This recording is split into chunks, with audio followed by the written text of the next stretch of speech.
Well, there's some new fallout today in the NSA spying scandal as questions are raised as to whether journalists could face criminal charges for how they handled the documents that were leaked by Edward Snowden.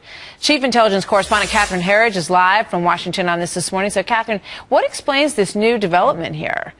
Well, Martha, good morning. Intelligence officials in their recent testimony on Capitol Hill are now suggesting that journalists who handled the Edward Snowden documents are in fact accomplices to the crime of espionage.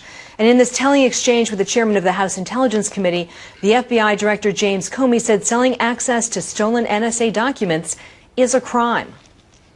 Mr. Comey, to the best of your knowledge, is fencing stolen material, is that a crime? Yes, it is.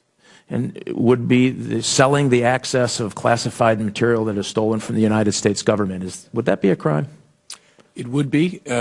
It's an issue that can be complicated if it involves a news gathering and news promulgation function, but in general, fencing or selling stolen property is a crime. So if I'm a newspaper reporter for fill in the blank, and I sell stolen material, is that legal because I'm a newspaper reporter? Right. If you're a newspaper reporter and you're hawking stolen jewelry, it's still a crime.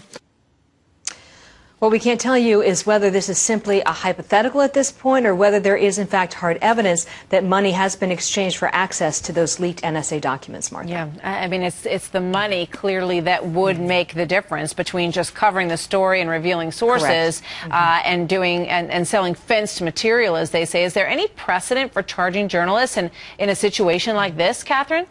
Well, there is. There is a legal precedent, and it's a case that began in the Eastern District of Virginia, and it centers on allegations that a former CIA employee, Jeffrey Sterling, leaked classified information to New York Times reporter James Risen, who wrote this book called The Legacy of Ashes about the CIA.